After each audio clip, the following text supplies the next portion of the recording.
Broadcasting live from the Business RadioX studios in Atlanta, Georgia, it's time for Atlanta Business Radio. Brought to you by OnPay, Atlanta's new standard in payroll.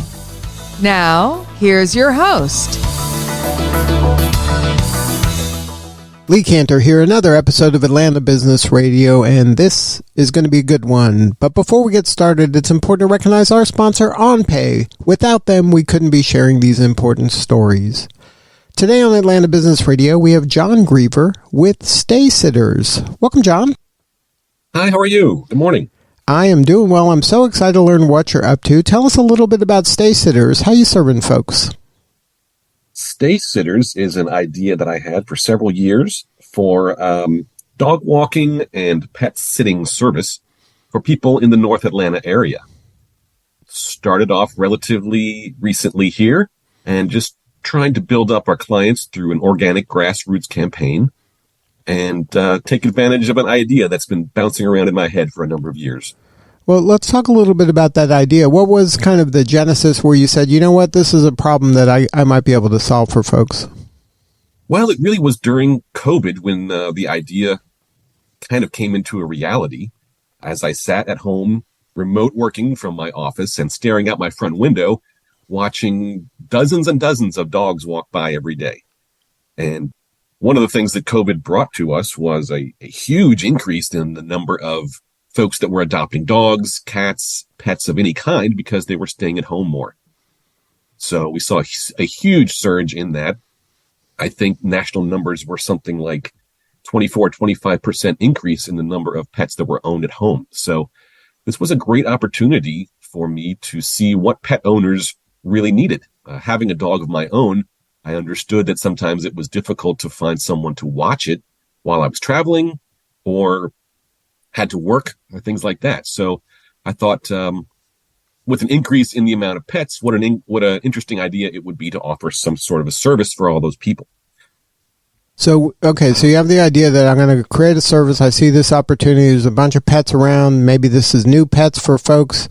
As the pandemic wanes and they have to go back to work, maybe travel more, there's going to be needs. But did you go out, do market research? Like, how did you, start from moving from this idea, it sounds good in my head, to, hey, someone's going to actually pay for something? Right. I had spoken with several friends, and they were having a very similar problem. With the increase in dogs and the increase in ownership, there was also an increased need to try to find boarding for them when they went out of town or couldn't take care of their own pets. So there was a real rush on boarding facilities, so much so that it's very difficult to find a reservation right now, and it's very difficult to find a place that you trust. So I thought to myself, well, people love being at home. They love their pets at home. Their pets are more comfortable at home. So let's offer a service where we can board them at home, in their own home. And that was the kind of the brainchild of Stay Sitters, is that it's very difficult right now to find care for your animal. People love their animals and they're willing to splurge on them, even during recession or inflation. So really, it's providing a service to people that need it and that can't find another similar service. So the pets never actually leave the home? They stay in the home? That's right. That's what differentiates Stay Sitters just a little bit. I'm not watching your pet in my house. I'm watching your pet in your house, where they are most comfortable, most aware of their surroundings, and you don't have to deal with the risks that are sometimes associated with a boarding facility or a shelter. That could include things like disease, not eating when they're supposed to because they feel stressed out, fleas and ticks. Sometimes your animal comes back from the boarding facility even worse than you were when you dropped them off. So this is an opportunity for you to feel safe and secure in your own home, that your pets are feeling more comfortable. But one of the trade-offs on that is that I'm allowing a stranger into my house.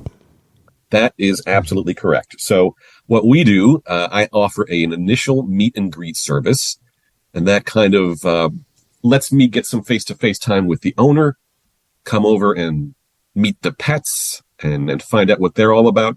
And at that point, the owner would have a chance to say, this is right for me, this is not right for me, I feel comfortable. But yes, you would be letting myself into your own home only after I had been vetted and met you in person.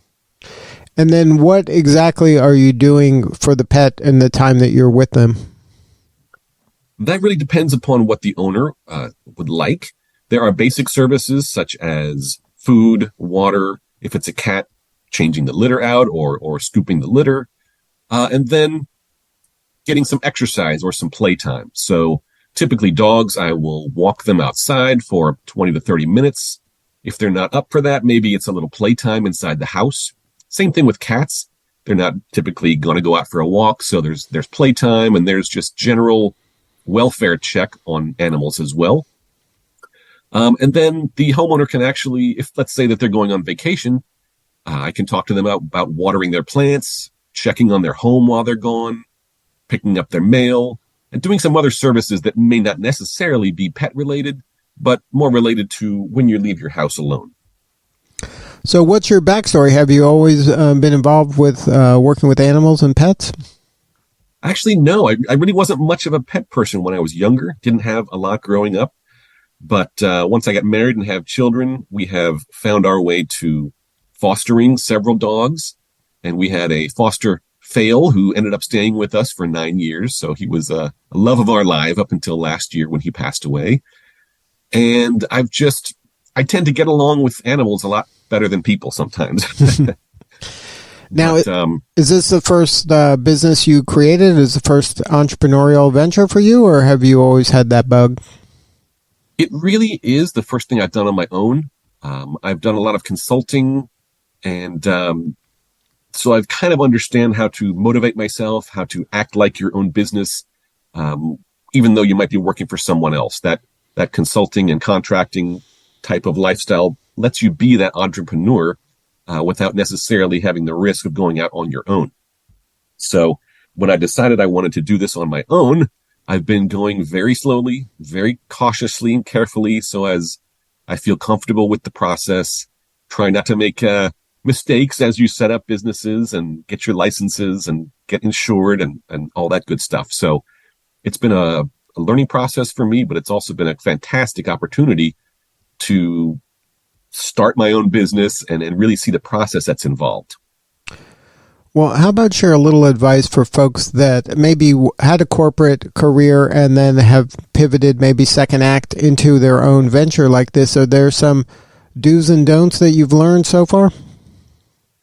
I would say don't be afraid to give it a shot. I would say it is probably easier now than ever to start your own business in terms of the licenses you need, in terms of setting up a website, printing maybe some physical assets. I had a good friend of mine with Tortellini Marketing, so I'll give them a small plug, help me out with my initial web design and some initial assets that we printed up. But it really was great. She helped me get started, but now I'm able to manage it and maintain it on my own through web services and other scheduling programs. And I think it's a little bit intimidating for some folks to get started, especially when you've been part of a corporate career or corporate culture for so long and realize that the company has already done a lot of those things for you. They've already been set up and they've already had a reputation and they've got presence online. And all of those little things, when you take them all together, they seem a little bit intimidating, but when you break them down, they're really not that bad. So I encourage folks, especially folks who have been in corporate setting for their entire career, but they still have creative ideas. Take a chance, think about it carefully, think about how you would start it on your own, and then jump in. I don't think you have to take as much time these days in order to get set up. Now, you mentioned that you're growing the business kind of organically at kind of a slow grassroots process. Is that like how would you recommend that for other folks out there that are listening in terms of starting their own thing? Like you started with, you mentioned your friends first, but at some point you have to get people who don't know you to buy what you're selling in order to make a thriving business. So Have you gotten to that point where strangers are saying, hey, tell me about stay sitters, or are you still at that kind of grassroots where all your clients are people you know? We definitely started grassroots, literally with neighbors around my house, passing out a little flyer or doing some free pet sitting for them, just to kind of get my name out in my local neighborhood, which is really the way I wanted to grow it. There are so many ways to grow your business digitally if you want to go that route. And so once I got over that initial hump, I did some very sort of test advertising with Facebook. And that is where I started crossing over into from customers that know me and my neighbors into strangers literally calling me, asking for assistance. Now, as I start, I am pretty small. I have myself and one other helper. So we have kind of a small radius that we're going into right now. I did receive a lot of calls from people all over Atlanta. Some of them were just a little bit outside my service area. So again, this is about starting small, starting grassroots, and growing the business the way I want it, which is really important as a small business owner. You may not know how you want to grow your business. You may feel timid about it. So one thing I suggest is starting slowly. You don't have to go out onto Google and buy a bunch of digital advertising or paid search or search engine optimization. You can get by with a lot of basic things to get started. And to be perfectly honest, I think digital advertising scares folks a little bit because you may grow your business much faster than you're prepared to handle. So by doing this with grassroots and organically, it enables me not to bite off more than I can chew. I can throttle my business by taking advantage of some of those digital aspects, or I can grow it slower by holding off on the digital, just using my website and word of mouth.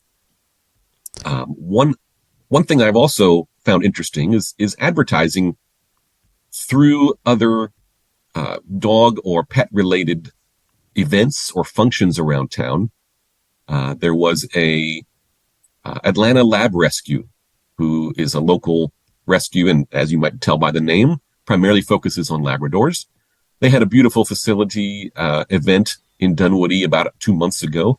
So I was able to sponsor that and become active with their group and spread word of mouth that way as well. Well, that's great advice. Like a couple of the things you said, one that, create partnerships in and around your ideal customer. That's fantastic advice. Another of know when to say no. That a lot of entrepreneurs, especially starting off, they say yes to everything, and sometimes they get pulled in directions that maybe is not going to help them in the long term. Especially you have a clear sense of, okay, this is my target, this is my area. If it's not a perfect fit, I'm going to have to say no because I'm not going to be able to deliver the service that I want to. Right. Exactly. I think it's a little bit of a misconception that you have to jump in 2 feet first and do everything possible, advertising, web presence, and spend lots of money. But you need to be careful because you need to understand what that's going to do to your business, to your brand, and to your schedule. So definitely make sure that you don't bite off more than you can chew, and that you're comfortable with it. If you're not comfortable, then take a step back and get to a place where you feel like things are manageable. So now is your area still the Dunwoody area? Is that primarily the area you work in, or has it expanded to Sandy Springs or Brookhaven, or is it still Dunwoody? I think we're trying to focus a little more on the northern suburbs. So Dunwoody, Sandy Springs, Brookhaven, Chamblee, around the perimeter center area is really where I'm focusing to start with, just because, like you said, I want to make sure that I can deliver good service. If it takes me an hour to get to your house, that's probably going to be a little bit too long. So again, we're starting it small and growing it organically, and hopefully it will continue to grow manageably, and I won't feel like I'm swamped and overwhelmed. So what do you need more of? How can we help you? Oh, I need more animal lovers. It's great. I really do appreciate you giving me the time this morning. This is a great way for me to contact people that I know via LinkedIn and your website. as well as to share this with other people that may not be aware as well. So just this opportunity alone has been fantastic, and I really appreciate it. So you need more people with pets in the kind of perimeter area. Do you need more team members? Are you right now looking for additional folks to go in and help with the pets? That will be my next step, definitely. As I get to a point where I'm having a little bit too much business for me, I will definitely need assistance. So I will be looking for people with pet experience, caregiver experience, previous dog walkers. There's a lot of other services out there. This is not something new that I'm creating. So there's a lot of other players out there that have a lot more experience and a lot more web presence than myself. So there's a lot of folks that have had dog walking experience, pet sitting experience, maybe even folks that have worked at a veterinary before. So if somebody wants to learn more, have a more substantive conversation with you or somebody on the team, what is the website? What's the best way to get a hold of you? It's staysitters.com. So it's STAYSITTERS.com. Kind of trying to make a play on words there, like stay, sit, go, the type of comments you might give to your pet. So staysitters.com is the best way to reach us. You can book online. You can also book your initial meet and greet, or just send an email to me requesting more information. Well, Jon, thank you so much for sharing your story today. You're doing such important work, and we appreciate you. Thank you so much, Lee. I appreciate this. I think Business Radio X is fantastic. All right, this is Lee Cantor. We'll see you all next time on Atlanta Business Radio.